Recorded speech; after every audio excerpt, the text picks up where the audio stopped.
So my soup has to cool down because it was too cold and now it's too hot.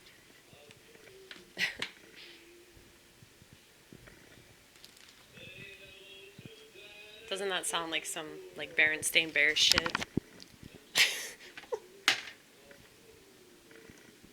That reminds me of some children's story. I don't know which one, but this is the book I'm reading right now, by the way.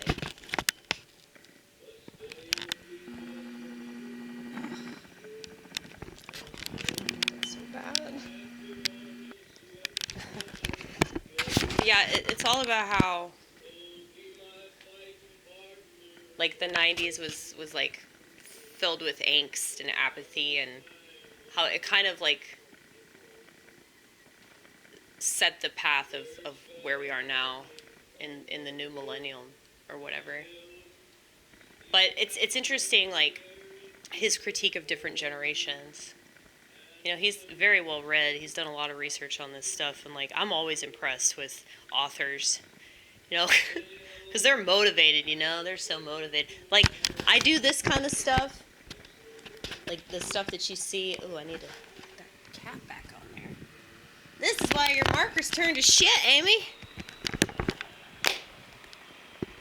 But yeah, I do this kind of stuff because it's easy for me to just like write a simple message and then color it, okay? Which is so 90s too.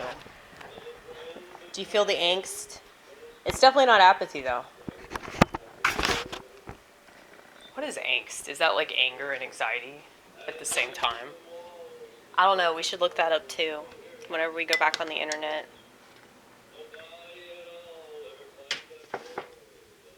Yeah, the internet's so depressing. And I remember thinking in 1991, back when it started, the World Wide Web, aka 666. So www.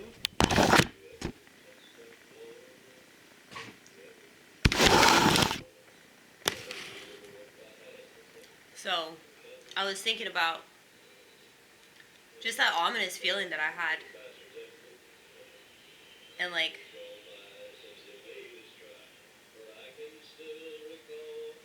so he mentions Chuck Klosterman. He mentions that like when the Berlin Wall fell, it was like, who cares, you know? Like that was kind of the attitude that people had. Like, okay, this is gonna lead us into the next generation. But it was like, it kind of felt like, you know, just this like, you know, shrug your shoulders, you know, who cares, whatever, man. Like, people are apathetic because I think that the reason why people are so angry now is because of that apathy. Because, like, people never did what they could have done. And, like, I really don't know, like, what boomers could have done to just stop the housing crisis from happening. You know, or, like, hello. Hi. Hello. Hi. What do you want? You want food? Do you want attention? You want pets? You want pets! You want pets! She loves her pets. She does. But, yeah, so, damn it, you distracted me. You distracted me being so needy.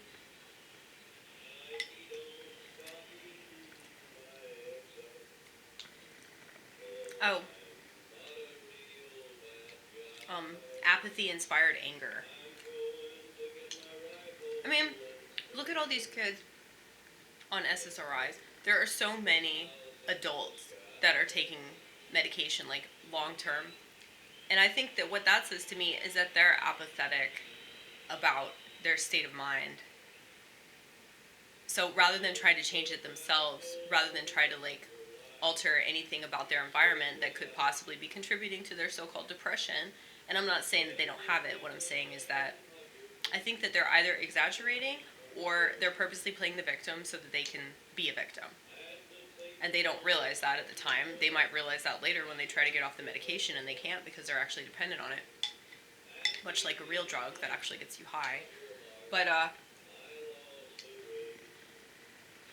it just makes sense. Like, if you look at all the aspects of our culture and, like, the products that people buy and the pills that people take and the shows that people watch, it's like, you gotta look at the bigger picture to really understand, like, the magnitude of what's happening. And that's why all these simple-minded people can't do anything about it. That's why they're so angry. I think on some level they're aware of the fact that they're stupid. They're aware of the fact that they've made a lot of mistakes and they've ignored those mistakes in favor of distractions. And so, I don't think that Gen X could have, altered anything that, like, the Bush administration was doing or the Clinton administration was doing. It's like they were kids when the Reagan administration was, like, putting forth policies that, like, contributed to everything that you're seeing transpire right now. They always talk about the 60s, but it's like, the 60s were bad, but I feel like the 70s were way worse.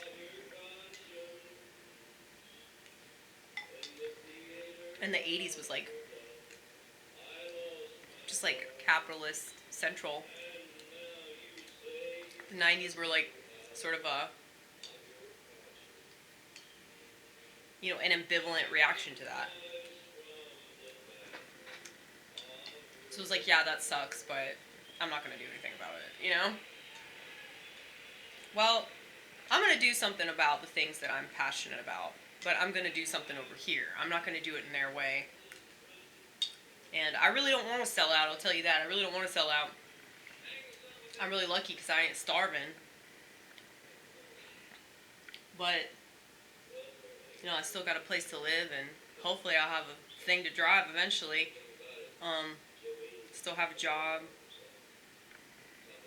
I have a church family. I have regular family. I just don't really see them that much. But, I've been in contact with them a lot. And, I got friends. I even have neighbors that give a fuck about me, Apparently they saw my wreck on Facebook. They're like, oh, that looks like her car. I'm like, yeah, it was. I'm a terrible driver without snow and ice. But, yeah, man. It's like, is there really anything that we can do? Well, I will say that, like, blaming an entire group of people for problems that have existed for a long time that they probably couldn't do anything about. It's because of the system. It's because of the system that's, like, governed by a bunch of, sociopathic oligarchs. But then, you have the sheep that are ever so reliably complacent. And so that's a problem with all the generations, all the races. It's like all people involved in politics. Like, are they gonna storm the fucking White House with pitchforks or some shit? Like, what do you think people can really do?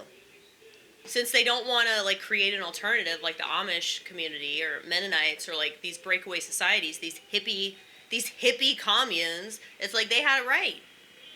Whether you're some really hardcore traditional Christian conservative that they can say is in a cult because you don't want shit to do with modern world, or you're just, some leftist hippie that believes in peace, love, and yin-yangs, it's like the same outcome still happens. You can achieve the goal of creating an alternative to this shit.